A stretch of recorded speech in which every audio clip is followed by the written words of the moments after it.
So ನೋಡಿ ಎಲ್ಲ ದೊಡ್ಡ ಗಿಡಗಳು ಬಂದಿದೆ, 2-3 ವರ್ಷ ಮೇಲೆ ಆಗಿದೆ. ಇದೆಲ್ಲ ಮಣ್ಣಲ್ಲಿ ಇದ್ದಿದ್ದು ನೋಡಿ ಕವರ್ಗೆ ಹಾಕಿ ತೆಗ್ದಿಟ್ಟಿದೆ. ತುಂಬ ದೊಡ್ಡದಾಗಿದೆ ನೋಡಿ. ನಮ್ಮ ತೆಂಗಿನ ಮರ ಎಷ್ಟಿದೆ ಅಂದ್ಬಿಟ್ಟು ಇದು ಆಲ್ಮೋಸ್ಟ್ ಒಂದು 12 ಫೀಟ್ ಮೇಲೇ ಇದೆ.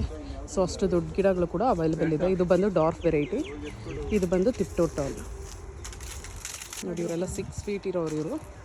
ಸೊ ಪ್ಲ್ಯಾಂಟ್ಸ್ ನೋಡಿ ಎಷ್ಟು ದೊಡ್ಡದಾಗಿದೆ ಅಂದ್ಬಿಟ್ಟು. ಇದೆಲ್ಲ ತಿಪ್ಟೋಟಾಲ್ ಅವೈಲೇಬಲ್ ಇರ್ತಕ್ಕಂಥ ಪ್ಲ್ಯಾಂಟ್ಸ್ ವೆರೈಟಿ ನೋಡಿ. ಇದು ನೋಡಿ ಬುಡ ಅನ್ನೋದು ಕೂಡ ನಿಮಗೆ ಎಷ್ಟು ದೊಡ್ಡದಾಗಿದೆ. ರೆಡಿ ಟು ಪ್ಲ್ಯಾಂಟ್ ಇದೆಲ್ಲ ತುಂಬಾ ದೊಡ್ಡದಾಗಿದೆ. ಸೊ ಯಾರಿಗಾದರೂ ದೊಡ್ಡ ಗಿಡಗಳು ನೋಡ್ತಿದ್ರೆ ಖಂಡಿತ Teja nursery and organic ಫಾರ್ಮ್ಸ್ನ visit ಮಾಡಿ. ನಂದಿ ಹಿಲ್ಸ್ ರೋಡಲ್ಲಿ ಬರುತ್ತೆ. ಸೊ ಇನ್ನೂ ಹೆಚ್ಚಿನ ಡೀಟೇಲ್ಸ್ ಬೇಕು ಅಂದರೆ ತೇಜ ನರ್ಸರಿ ಆ್ಯಂಡ್ ಫಾರ್ಮ್ಸ್ ಅಂತ ಗೂಗಲಲ್ಲಿ ಸರ್ಚ್ ಮಾಡಿ ವಿತ್ ಕಾಂಟ್ಯಾಕ್ಟ್ ಡೀಟೇಲ್ಸ್ ಬರುತ್ತೆ.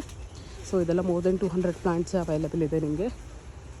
ಇದೆಲ್ಲ ತಿಪ್ಟೋಟಾಲ್, ಅದು ಬಂದು ಡಾರ್ಫ್ ವೆರೈಟಿ. ಅಲ್ಲಿ ಇಲ್ಲಿ ಕಾಣಿಸ್ತಾ ಇರ್ತಕ್ಕಂಥದ್ದು ಲೋಡಿಂಗ್ ಕೂಡ ಆಗ್ತಿದೆ. ದೊಡ್ಡ ಗಿಡಗಳು ಬಂದಿದೆ, ಎಲ್ಲ ತೊಗೊಬಿಡ್ತಾರೆ.